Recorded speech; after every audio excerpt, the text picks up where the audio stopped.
Want to make a podcast? Spotify's got a platform that lets you make one super easily, then distribute it everywhere and even earn money, all in one place for free. It's called Spotify for Podcasters, and here's how it works. Spotify for Podcasters lets you record and edit podcasts right from your phone or computer, so no matter what your setup is like, you can start creating today.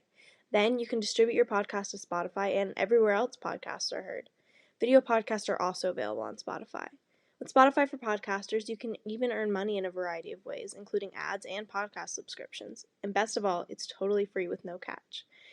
Spotify for Podcasters has made our podcasting process so much easier and even has options like Q&As and polls so we can engage with listeners. I highly recommend you give it a try. Download the Spotify for Podcasters app or go to www.spotify.com/podcasters to get started. The following contains descriptions of physical violence, sexual violence, and graphic descriptions of autopsies.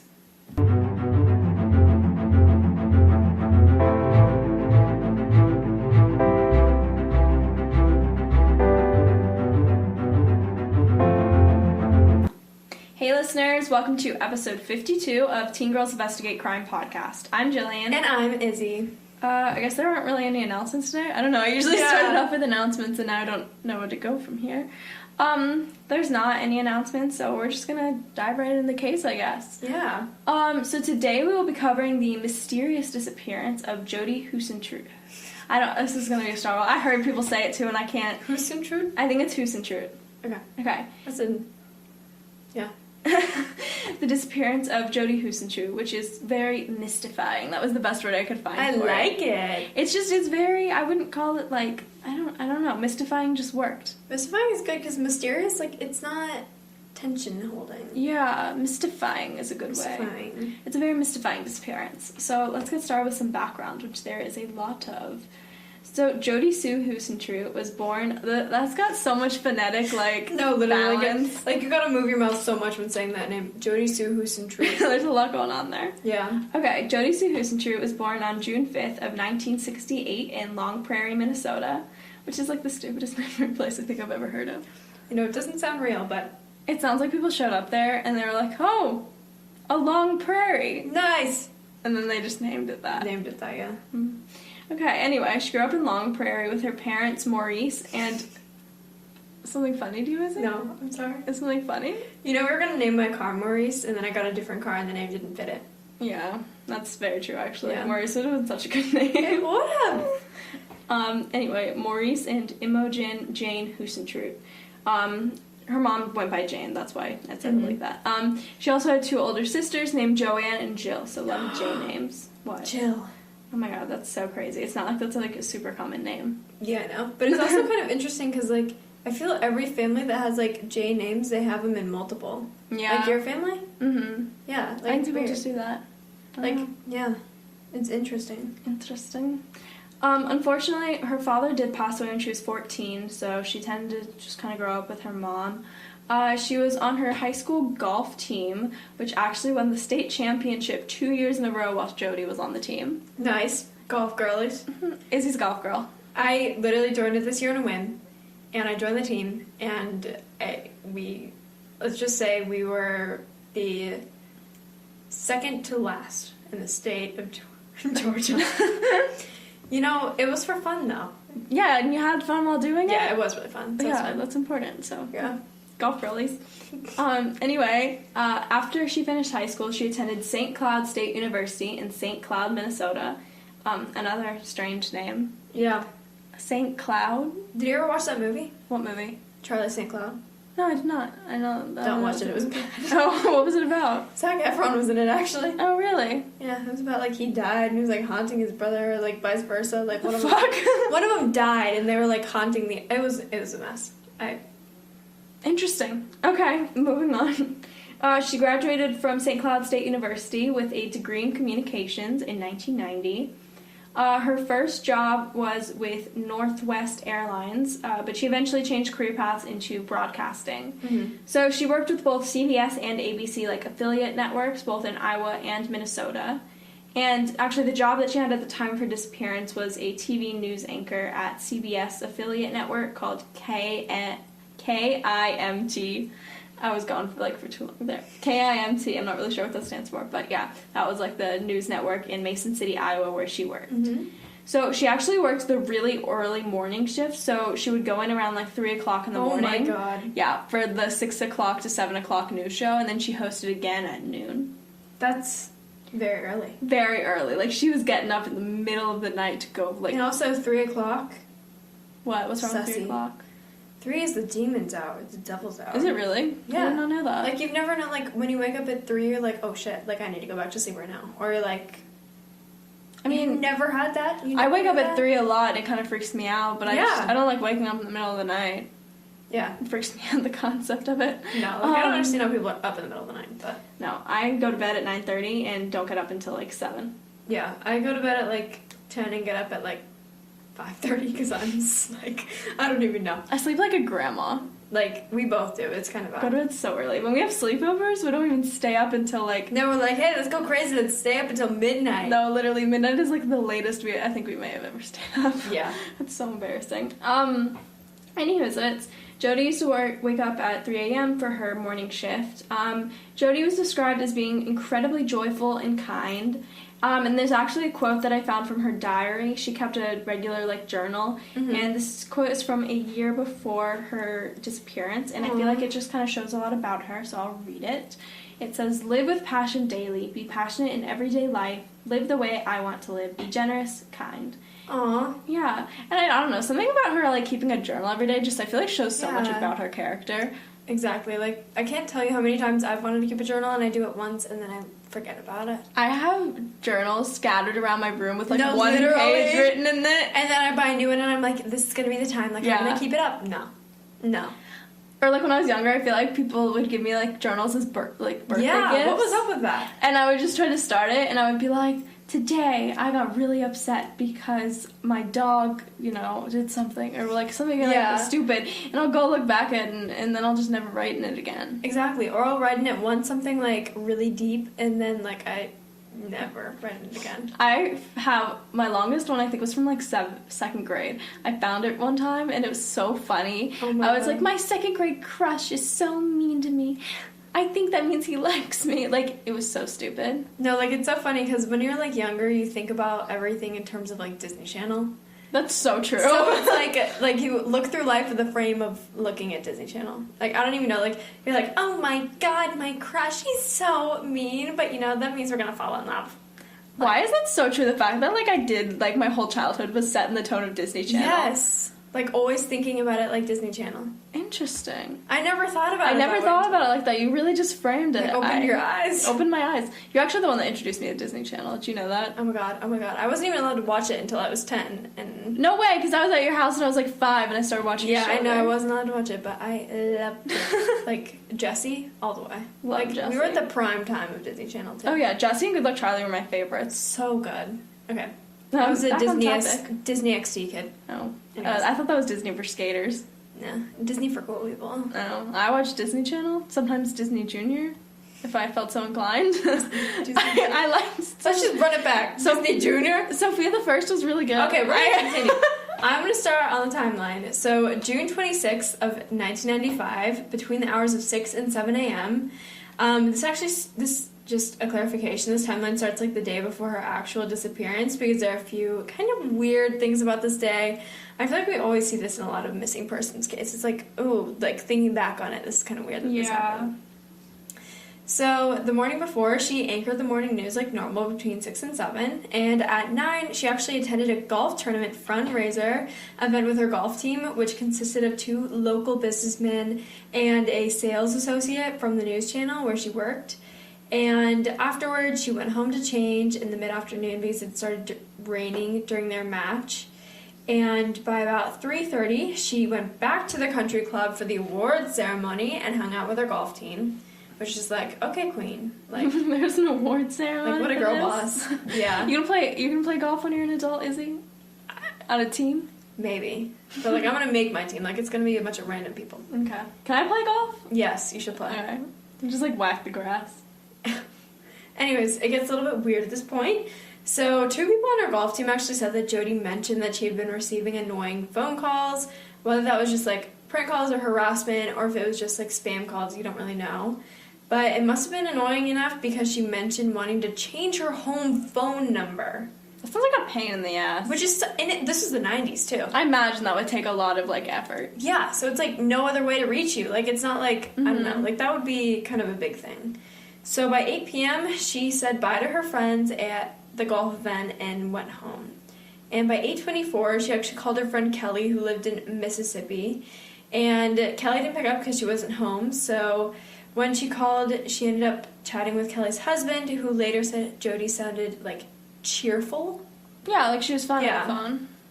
You made that sound so weird. I don't know, she like sounded cheerful. Oh my god. Cheerful? Oh my gosh. I don't know. Like sometimes you like do these things and like specific things are weird, but I guess that wasn't weird. So at some point later on in the evening, at an unknown time, Jodi's friend John Van Cise, who is 22 years older than her, stopped by to show her a video he took at her birthday party earlier in the month.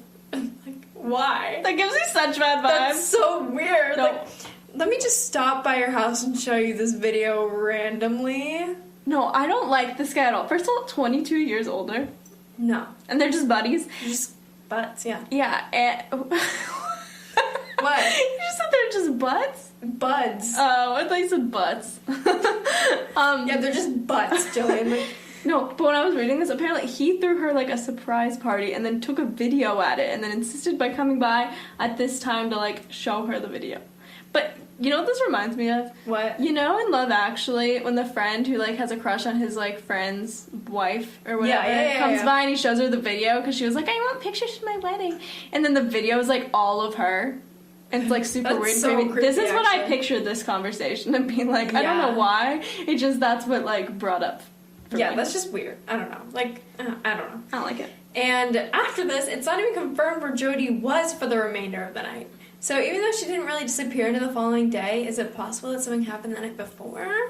Okay, I feel like maybe. Yeah, like if it's not confirmed, I don't know. But also, like, she did live alone. She did live alone. So you never She could have just been asleep, but she also could have been, like... gone the night before, and you never know. I mean, I don't think she was gone because there was, like, weird stuff that happened the next But, day. like, I don't know. But I almost feel like John did something the night before. Like, maybe he was already there. I don't know. Maybe. We'll get more into that in Suspects and Theory later. Yes. Okay. So, June 27th, 1995, next day, at 3 a.m., she didn't arrive on time for work, and she usually arrived at 3 to host the news at 6, obviously. And by 4, she still hadn't arrived, and her producer, Amy Coons, called Jodi. And she said that she sounded fine and that she just overslept, and Jodi said that she would be at work really soon. And by 5, despite Jodi only living like 5 minutes away from the news studio, she's still not arrived. And at this point, Amy called her again, and she didn't answer. And by the time it was 6, Jodi still had not arrived, and Amy had to host the segment by herself. So, just weird. Obviously, like, this is already out of character for her. Yeah. And especially since she said she was going to come in. Mm-hmm. So by 7, Amy asked a coworker to call Jodi to check in, and a little bit later, the Mason City police actually got a call from a manager at the studio requesting a welfare check on Jodi. So the police arrived to her house a few minutes later, and they immediately knew that something was off, just because, like, the scene of the parking lot of her apartment complex. So Jodi's very new red Mazda Miata was left in the parking lot. If you don't know what type of car that is, it's like a convertible. Like, they're sleek as hell. I'm just gonna say, like, I can totally imagine this girl riding that car. So there were drag marks on the pavement which indicated a stroke. Like, that's just scary. No, that's so scary to me. Because that means she was dragged. I don't think we've ever had a case before where the victim was dragged off and they the knew. scene. Yeah. Like, they could tell. And there were scattered items around the scene, including a bent car key, her red heels, her blow dryer, her earrings, some papers, and these items were all usually kept in the tote bag that she took to work, but no bag was ever recovered from the scene. And there's also a palm print found on the side of her car. So it's just like, was she, like, getting ready for work and, like, going to get into her car and then someone grabbed her? Yeah. That's terrible. It's horrifying. Oh my god, that's so scary. No, because it must have been so scary for her to, like, on a daily basis have to go from her apartment into the parking lot at 3 a.m. And, you know, like, I feel like she, like, probably felt like she was so safe, like she was literally about to get in her car, because like the key was like in the door and it got bent or whatever, so she was like almost in her car, and then someone just like attacked her. That's literally so, like, that's my worst fear. Someone so like, as a girl who has a car and like drives by herself a lot of the time, like, it's so scary to think about that happening. I don't know. At least you're not out at 3 a.m. Exactly. So, the investigation. After searching the parking lot, the police actually searched her apartment, but nothing was out of place. And I mean, this makes sense because the scene of the crime seems to be in the parking lot, like the drag marks, all the stuff scattered around. And the only weird thing they noted was that there were 2 wine glasses on the counter and the toilet seat was left open, so obviously, like, a dude had peed there. No, that bothers me so bad that there was a toilet seat left up. Yeah, because that means that she was like, well, that dude, he did come over to her apartment, right? I know, but okay, think about the probability of this, because I was like, oh yeah, maybe her friend John took a piss when he was over there. But, like, think about this. He was over at, like, he said it must have been sometime after she called her friend, so like 8:30, 9 o'clock, whatever. Yeah. You're telling me she didn't pee after that? In all of that hours? Exactly. Think about that. And like getting up early, like she didn't go into the bathroom to get ready and close the toilet seat. Yeah. Or even pee. I'm sorry. Who gets up in the morning without peeing? Oh my god, that's so weird to think about. Because that means someone was there like at the same time that she was leaving. Because there's no way she would, like, had her toilet seat up, like, cleaning the toilet that early if she overslept. No. Like, there's literally no other reason. Unless someone she was there. like, standing up or something. Like, I'm just saying. Like, think about, like, it's weird. Someone else had to have been there, in my opinion. Yeah. And also, like, I don't know. I just feel like I'm kind of type A. I feel like we both are. And if I walked in the bathroom and the toilet seat was up, I would immediately close it. Immediately. Uh-huh. Even if I wasn't going to the bathroom, I would just close it. Yeah, because that would bother me. Yeah. Especially it's like a woman who lived alone. Like, why would the toilet seat be up? Why would it be up? And also the 2 wine glasses. Yeah. So they also began talking to neighbors to see if they'd heard or seen anything. And one neighbor actually reported hearing a scream around 4:30 a.m., but that hasn't been corroborated. But I mean, that would make sense with the timeline. And John Vinicius? Why? Vincice came by and actually told the police he'd been there the night before, which is just, like, interesting. Like, what is he doing? Like, inserting himself into the situation, or just, like, clearing his name, or being too cooperative. No, I don't. So sus. Because he just showed up at the scene and told them that. Yeah, like, trying to, typical killer thing. And a man who actually lived up the street also said that he saw a light-colored van in the lot around the time he left for work, which is about 4 or 4:30, and this van was never found. And a final neighbor came forward and said that she had also heard yelling, but not that morning. She said that she had actually heard yelling outside of Jodi's door the night before. So just, like, everything's kind of convoluted. You just wanted to use that word. I love that word. No, but someone heard yelling outside of her door the night before, so what if John got there and he was super mad? And the video thing was, like, some sort of weird excuse, and he, like, wanted to put himself at the scene. Yeah, because it's, like, something that can't prove that he showed to her. Yeah. Right? Ooh, okay, interesting. Mm-hmm. And maybe it was just, like, him trying to put reasoning behind going over there. Yeah, I don't... Like, so weird. It's just so weird. And, searches encompassed, like, hundreds of miles around, like, the area, and it was one of the biggest search efforts in Iowa history. So it's just, like, no stone was left unturned. At least not that we can, like, clearly see. And she just disappeared into thin air. Okay, suspects and theories time. Suspects and theories. I love theories for disappearance cases. That makes me a horrible person. No, they're so interesting. Yeah. Because it's, like, it could literally be anything. Uh-huh. Especially in a case like this. Like, that's it. Like, all the evidence was that there was just, like, stuff on the ground. Yeah, and she was dragged. Yeah. Okay. Insane. Mm-hmm. The first one we're gonna go over, drug ring. I knew you'd like this. So, at the time of Jodi's disappearance, there were a lot of drug sales occurring in Mason City. And, like, I mean, you're in Iowa and, like, Minnesota. Like, what else are you gonna do? Anyways, it was actually considered a drug capital specifically for meth. Corroborated my point I just made. And as a TV news anchor, Jodi obviously covered this case a few times on news and cases surrounding it, like drug cases, whatever. And there was also a rumor that Jodi was investigating this further on her own, which might make sense because she had really big career aspirations, and she could have thought this was, like, her big break. I mean, obviously, like, it's an opportunity to continue researching and delve into something and maybe, like, uncover something that would make her, like, well-known. And it's possible that maybe her investigations were annoying the people in charge of these drug rings. And, you know, people who, like, piss off drug lords tend to disappear without a trace. The way you just like, said turn that. into the Godfather. Yeah, what was that? No, but, like, I think that's... I mean, I think that makes sense. Yeah. I think people who piss off druggies, like, you know, you've seen Euphoria. That's literally what I'm going off literally, of. like, Euphoria, obviously, real life. Yeah. It's like that scary drug human trafficking lady. I forget what her name is in season 2. She's like, my God. Rue, I know a lot of dangerous people. I can make you disappear. She's, like, sticking her with, like... What was she... She's, like, making her go to sleep. Yeah, that was weird. I don't know. Like, Euphoria season tranquilizers. 2 scared me a lot. It was scary. It was truly terrifying. Okay, next theory. The stalker theory. So a common theory in this case is that Jodi was stalked, which makes a lot of sense because she was like a TV anchor person. Yeah. And actually that's like a lot of thing. Yeah, a lot of people who are TV news anchors will get stalked. It is a very common thing. It's like people tend to feel closer to them because they're like in their house all the time. Yeah, basically. you're like the face of Iowa. Sure. But yeah, so it actually happens a lot, which is super scary, and I didn't know that. Yeah. Also, it was the 90s, so her information, like address, phone number, were listed in a public phone book. That was a thing? Like, I didn't realize your address was in there. Nope, apparently her address was in there. Oh my God. So anyone could find out exactly where she lived and, you know, her number, so if they wanted to give her annoying phone calls the day before, there you go. they could have done it. Also, whoever this person was clearly, like, kind of knew her schedule because she knew, like, they knew that she would have been on her way to work.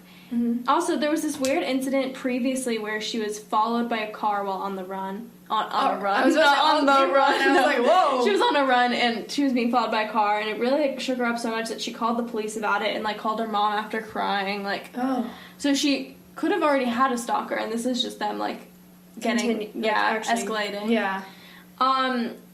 Anyway, Jodi was running late on the day that she disappeared. She was running late by, like, over an hour. Mm-hmm. And so if there was a stalker, he would have been there at 3 a.m. and most likely not have waited for over an hour for Jodi to leave her house. Yeah. Like, if you're a stalker, you're very methodical, so you think, oh, you know, I made it here at 3 a.m., I probably missed her, or she's not going to work today, and then you leave. I can't imagine a stalker waited over an hour for her. No, waited over an hour and then decided to take her. Yeah, like, I just don't spent all think... the time, I don't know. And so while it seems like Jodi's attacker kind of knew her schedule, I think it's unlikely that I was a stalker just because I feel like the stalker would have left. Yeah. Like, it just doesn't make a lot of sense. Mm-hmm. However, I do feel like maybe it was someone who knew stuff about her. Oh my gosh. Yes. Yes, I was like, I was trying to think of there's a link. Dare to continue? Okay. Okay. Is that the word? Is that the phrase? What is it? I don't know. Dare to go on? Dare to go on? Yeah, maybe that sounds right. Yeah. Okay. Dare to build upon your statement. Okay. So the other theory that I kind of came up with is that it was someone she knew, but more specifically, John. Yes. And 100%. Hear me out on this. I think John is sketchy in general. I mean, like, he's 22 years older than her. They're, like, buddy-buddy. Buddy-buddy. But, like, he's so much older than her. Yeah. And not like that's like an age gap. Though that's, like, a lot older. No, and, like, the toilet seat, the wine glasses. He graduated college the year she was born. Jail. So That's old. So bad. So old. So old. Okay. He was supposedly there the night before. He literally inserted himself into that situation, and, you know... That's just what killers do. Yeah. And in my opinion, in my personal opinion, if it was him, like, he would have been there the night before, which would explain the 2 wine glasses. Exactly. You know, had a glass of wine. Mm-hmm. And why he would have been, like, said he was there the night before, so that, like, if, you know, they found his DNA or something at the crime scene or any evidence that he had been there, he was like, oh, yeah, I did come by for the video or whatever. Yeah. Or, like, even he could explain the wine glass. Oh, yeah, we had a glass of wine while we watched the video. But like, the handprint on the car. I Couldn't know. they have tested that to be him? They could have. I don't know if they have. I think DNA's been pretty slow in this case. Yeah. Cases like this make me want to be a police officer because I'm like, ooh, the drag marks. Ooh, we got test this. The urine sample from the toilet. There was no urine sample. Okay. Well, you never know. Also, I definitely think, even if, okay, let's say this even wasn't John. I think that she definitely had a dude over the night before. Uh-huh. And that's maybe why she was late, too. Yeah, no, this is my thinking. And this is exactly my thinking. Is basically, even if it wasn't John, I think she definitely had a dude over the night before, which would explain the wine glasses. Yeah. Then the toilet seat was left up, probably because they woke up in the morning and dude had to take a piss. Yep. Toilet seat was left up, and she was running late, which would make sense, because, you know, she had a guy over, and then the next day, her producer was like, dude, where the fuck are you? And she's like, oh shit, I got a guy I gotta get rid of. No, you're like, oh my goodness, I gotta go. Yeah, exactly, and I think that just makes a lot of sense. It does make a lot of sense. Like, almost too much. But anyway, if there was a guy with her when she was leaving her apartment, nothing would have happened to her. So that makes me think whoever the guy was... He was the one who did it. Exactly. Doesn't that make a lot of sense? It does. I think she knew him. Yeah, and so whether that be John or somebody else, something must have gone down where there was some drama or something. He was like, gotta shut her up. He was like, and then gotta go right now. Okay. But anyway, I think that's exactly what happened, and I think I'm right. And also, like, think about it like this. They must have known her to some extent, because she was a news anchor. Yeah. Like, it's not like she was a random person. Mm-hmm. And she's on her way to work. Mm-hmm. Who's gonna take the risk to, like, someone who has to be on live television every single day? Like, they had to know her. Yeah. And also, I just don't think a chance kidnapper is roaming around at 3 a.m. No. Like, I'll be honest, like, 3 a.m. is a creepy time and all, but I don't think, random kidnappers and serial killers are driving around at 3 a.m. They gotta sleep, too. No, and just grabs her and, no. This is someone, dragging. Like, seems methodically. Yeah. Also, I will say, we've never had a case before where we've seen dragging. No. If that was, some sort of, serial killer or something that had been happening before, that would have been, a noticed pattern. Yeah. So I just think that this was, someone probably only acted once just to attack her. Yeah. And it was, planned and knew her. Yeah. And they've never been caught. Never, ever. And she's never been found. It's really sad, actually. It's really sad. Okay, anyway, this was the disappearance of Jodi Huisentruit. Tune in again in 2 weeks for another new episode. And in the meantime, follow us on Instagram at tgic.podcast. Bye!